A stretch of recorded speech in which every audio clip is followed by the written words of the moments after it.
Yo, what's going on guys, it's Crimson. Today what I'm bringing you guys is my first Black Ops 3 beta gameplay and video, and the gameplay that you guys are going to be watching in the background today is actually going to be a world record. Now, I know a lot of people have been getting fed up with these types of videos where people are titling their videos kind of view whorish and how people are claiming world records, but it is a beta, and this is the world's most kills within the beta, and if you guys don't like the fact that I guess people do that type of thing, then I guess just simply don't watch the video. I probably won't even put it in the title, but if I do, then I guess so be it, and I'll probably put it in the thumbnail as well, but I'm not going to be that type of person that view whores and puts like tons of tags and titles and stuff like that in the video. I'm just going to simply say that it's the world's most kills within the beta, and so that's that. But it is a 130 kill gameplay, completely solo on Combine, and it's with the Razorback. And this isn't actually my gameplay. Unfortunately, I didn't get to play much of the beta, which I'll get onto later, but this is actually by my friend Mesmertize. I'll put his link down in the description. It's a pretty solid gameplay, like I said, and it is the world's most kills within, I guess, a 10-minute game mode, because there have been 200 pluses already within the beta in, I guess, 20-minute game modes, but this is within a 10-minute game mode in Domination on Combine, like I said. So hopefully you guys do enjoy the gameplay in the background, and if you do, be sure to go check out Mez. His link will be down in the description. And so that's just pretty much it. So I haven't uploaded in about 2 weeks, and I haven't really had much time to play the beta, and the reason for that was just due to the fact that I've actually been really feeling, I guess, depressed as of lately, and I'm not really sure why. And if you guys have dealt with depression, or if you guys have experienced it, you guys will agree with me when I say this. And when you feel depressed, you really just don't want to do anything, and when I got my hands on the Black Ops 3 beta, I really didn't want to play it, and I thought originally I was just getting tired of COD, and I was really contemplating quitting COD and YouTube altogether, but I think it was just the fact that I was feeling really depressed, and when you're feeling depressed, like I said, all you really want to do is sleep. You really don't want to do anything other than that, and for some reason, I don't know why I was feeling like that, but that feeling has, I guess, just kind of faded away, and I feel a lot better now, so I've decided to, I guess, come back to Call of Duty and YouTube, because I haven't played or uploaded in like 2 to, I guess, 3 weeks, 2 weeks about, and so I guess I'm back now, and I am probably going to be uploading a lot more often, and unfortunately, I do start school on September 8th, but for some reason, this may sound kind of ironic to some of you guys, but I think I'll be able to actually have a better upload schedule once school starts, because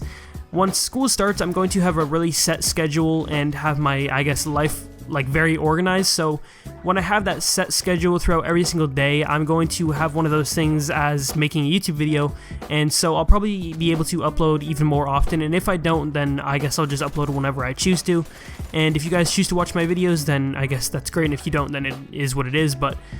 that's just pretty much what I wanted to get out of the way within, I guess, the first couple of minutes. Sorry for, I guess, such the long intro, but today what I am going to be talking about is my Black Ops 3 thoughts, I guess, throughout the beta so far, just because obviously the full game hasn't come out.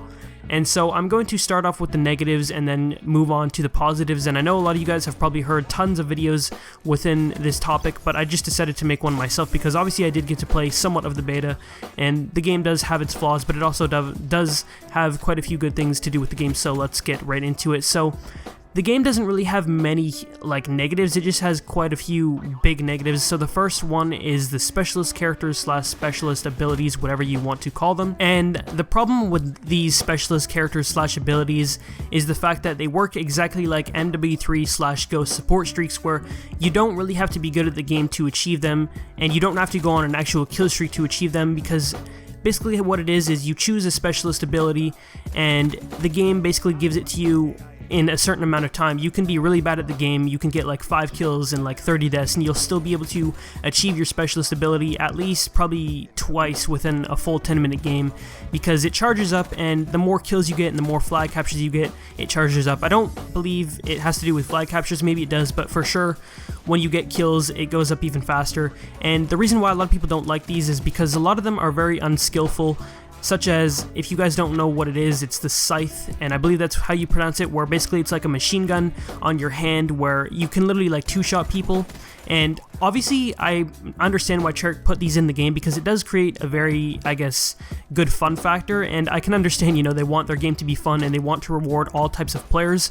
but I personally think that a lot of them are overpowered and a lot of them need to be nerfed, and a lot of people have complained about the Reject Specialist,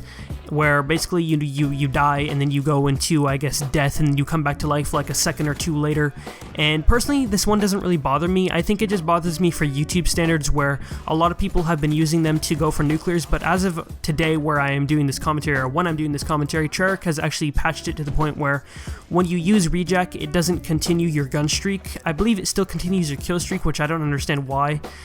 they would make it so that it ends your gun streak but continues your kill streak, but it is what it is. So I don't really see many people using it when the game comes out, and if they do, it's going to be one of those things where people only use it within the first month and then they just, I guess, put it down for the rest of the game. So that's my biggest complaint with the Specialist, and I guess probably the biggest negative within Call of Duty Black Ops 3. And then one of the other negatives is the Black Hat. I'm sure most of you guys do know what this is. And basically what the Black Hat does is you point it to the sky just like you would do in Black Ops 2, and you can basically hack any kill streak and make it your own. And personally, I believe that this is really cheap because you can hack any kill streak, like I said, even a VSAT, and any player on the enemy team can be going like 5 and 30, and you can be going like 40 and 10. You could have put up a VSAT and they could hack it and use it for themselves. And I personally think that's a little cheap. I'm hoping that Treyarch does put out a patch for it if they haven't already, and I'm sure they will once the game does come out, because if they don't, then that's going to be really annoying to deal with throughout the entire year. And so that's, I guess, those are my two biggest negatives. There is another negative which kind of annoys me, the fact that you do shoot first a lot and die, but I think the reason for that is just because a lot of us are not accustomed to playing without toughness, and we're not accustomed to, I guess, using the weapons to their full ability and knowing what they can do and how fast they kill and stuff like that. So I think once we get used to that kind of thing, where we don't play without toughness and used to all the weapons, it won't be that big of a deal. So moving on to the positives. The biggest positive I have is the fact that the weapon variety is very good in this game, and I wanted it to be good because personally I felt that Advanced Warfare didn't have very good weapon variety, and I think the reason for that was because there were variants in the game, and the fact that most lobbies you got into, even if you got into a very good lobby against bad players, they still had Obsidian Steeds or Speakeasies where they could melt you almost instantly. And in Black Ops 3 there aren't any variants or things such as that, and all weapons kind of feel the same in Black Ops 3, and you guys would probably think that that's a negative, but it's actually a positive, because the fact that all weapons feel the same, it kind of makes it so that they are all balanced in a sort of way. So that's one thing that I really like. Another thing that I really like is the maps are really great. Obviously we've only had a chance to play 3 or 4 of them now actually, and we got to play Combine, Stronghold, Evac, and Hunted, and personally I think Hunted is actually my least favorite. A lot